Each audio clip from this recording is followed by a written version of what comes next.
out of my own. I hope you all understand that. I have a great appreciation also for Cam. I think all of you know that. I've cherished the friendship and the impact that he's had on my life and our many, many years here. I think, once I step down from here this morning, we'll all realize, the value of what this man brings to us. So bear with me in that respect. But Cam, we love you. We appreciate all that you have meant to our community and certainly our congregation here as well as with Jen. I think back, and Cam mentioned it just a moment ago, of so many things that are major issues in our world today. And I think back maybe 20 years ago, and all of you can remember the Columbine incident and how amazing that seemed to have been at the time. And I can remember thinking, these things don't happen in our state, in our community. And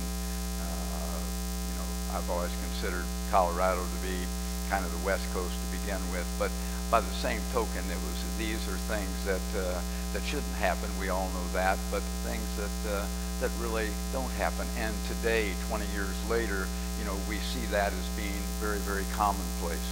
We see so many things, as Cam mentioned again, that are taking place. The killings, the mass killings, the murders, the disrespect for law and order, and we see the diminished faith-based programs in our nation. We see church attendance down dramatically. We see fewer and fewer people who carry a faith-based personality with them, and we have to ask the question, why and what do we do?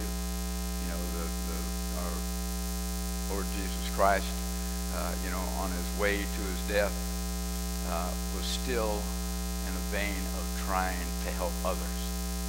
And on that path, he still reached out to others to try to engage them, to help them, and to encourage them to help others. And I think that's part of our role, is to be able to still help others. Look around and, so many of us in here are gray and perhaps many think past our times, and perhaps we tend to want to leave certain things to other people.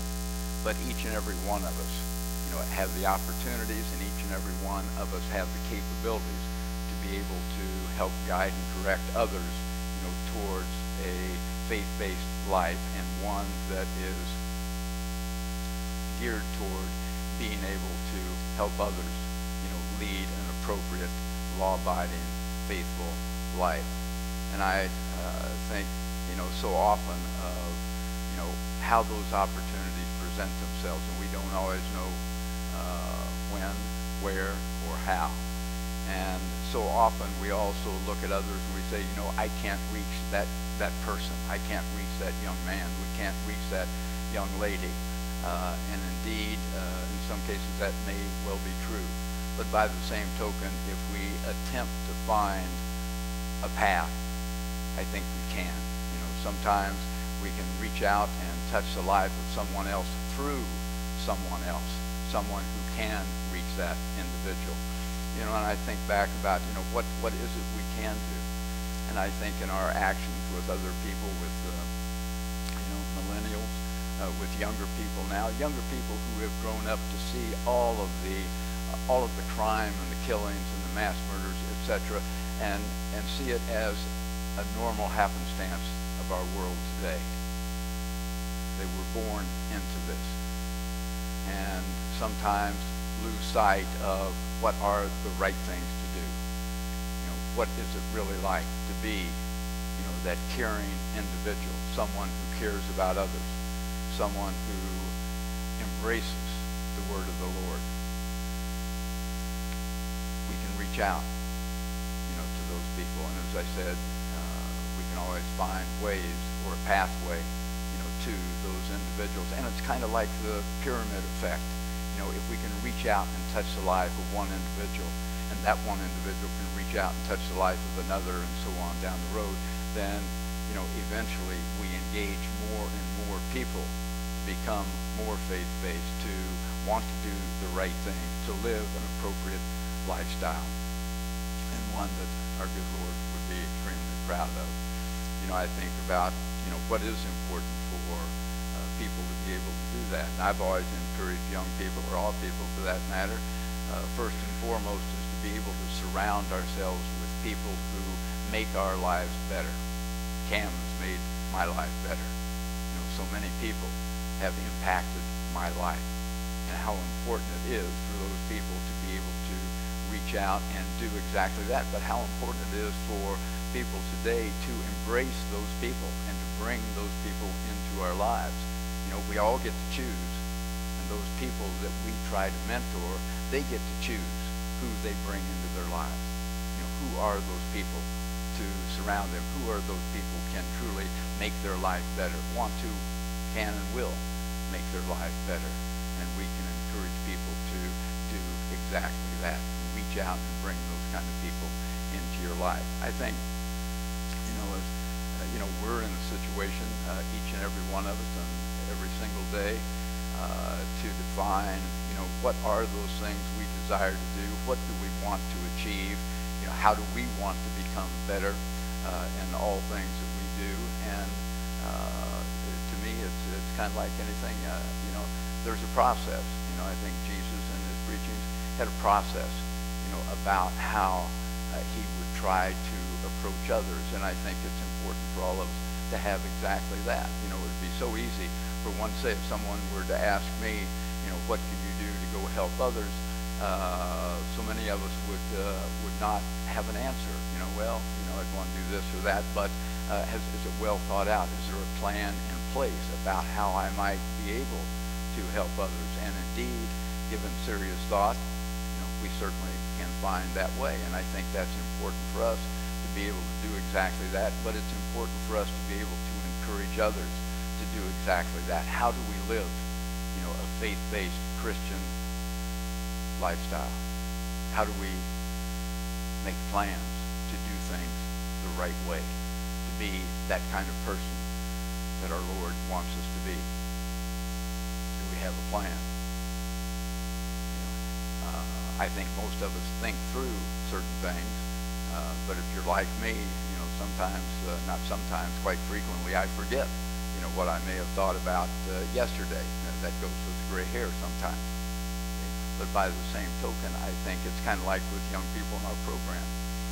When we talk about, establishing a direction, establishing goals for themselves, if you will, it's a matter sometimes of being able to write things down. And I've always encouraged our players. I'd give them notebooks and send them home and have them put those notebooks on their bedstand, and every night for a week before they would go to sleep, I would ask them to write down all of those things that they desired to achieve in their lives. What were their goals, so to speak? And I would ask them, as I would ask anyone, first and foremost, in order to define that, you have to define what are your priorities in life. What are our priorities in life? Ours are, older people are a little more established, but by the same token, do we hold true to those priorities? Do we have a plan in place of how we want to achieve success in those priorities in our lives? And I think younger people today, really don't have that direction. They haven't established, exactly what are all of those priorities. When I talk to young people about establishing goals, I'm not interested in hearing about the $500,000 Lamborghini or mountaintop home and all that goes along with it. And not that shouldn't be for anyone, but by the same token, what are the significant priorities in our lives? What are those things that make us God's people? What helps us do that? What are those priorities? And I would ask our players to write those things down, and then in a week following that, I would ask them, which becomes significant, is how do we do it? What's the process? We all have great intentions. We all want to do, these positive things in our lives. But do we have a process? Have we established a process? What is step 1, step 2, step 3 in order to get from where we are to where we want to be? And I think those are things that we can encourage other young people to be able to do. And it just becomes that process that you've heard, in our football program talk about daily improvement. We can become better, in all facets of our life. We can become better every single day if we have a process about doing it. We can become more faith-based every single day if we have a process about doing it. And being able to establish step 1, step 2, etc., things that we can do. As I've said so many times, there's so much talk about millennials, and there's so much talk about younger people today who really have that, what people address as instant self-gratification. And people who want it now. We can't have it now. Let's move on to something else. And certainly, as it relates to our faith and our belief in Jesus Christ and the Word of the Lord, that certainly has a way of getting away from us. If indeed, we don't have the capacity to make improvement in those areas every single day and have a plan about how we go about doing it.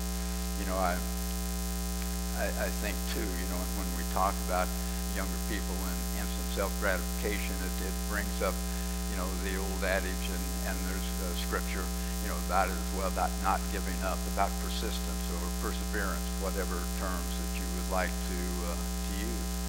But those become, or that value becomes so significant in our lives. And I think back, everyone in the congregation, every single one of us here today, have stories about, the perseverance that it took, either from ourselves or from people in our family or people that we know that persevered through difficult times, did not give up, and came out the other end being better people and being able to achieve that which they desired to achieve.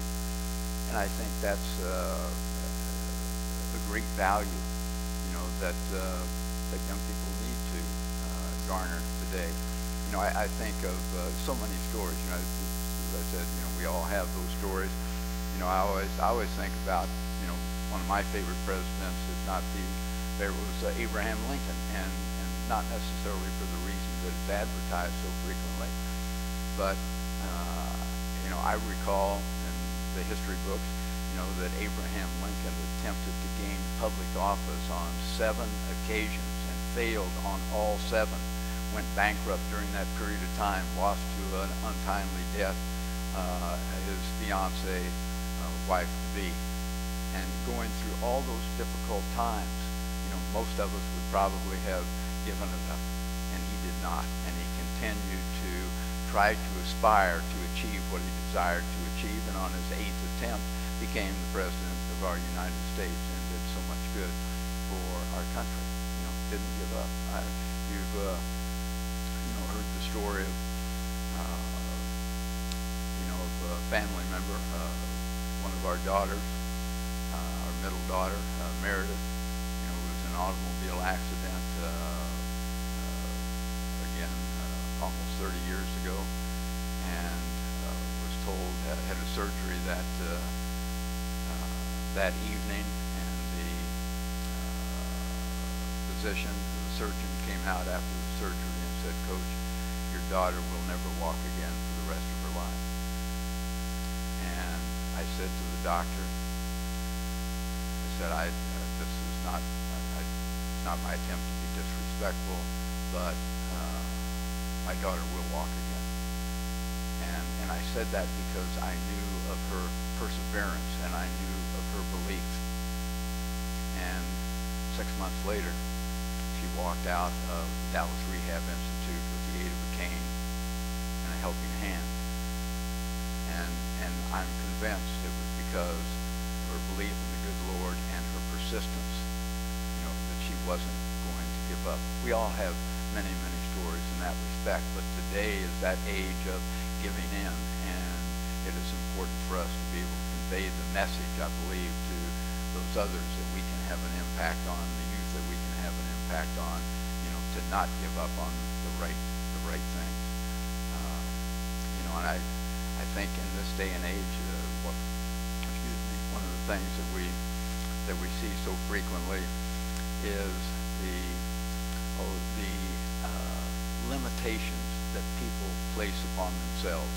We all grew up with great expectations placed upon us by our parents, if we can all think back that far.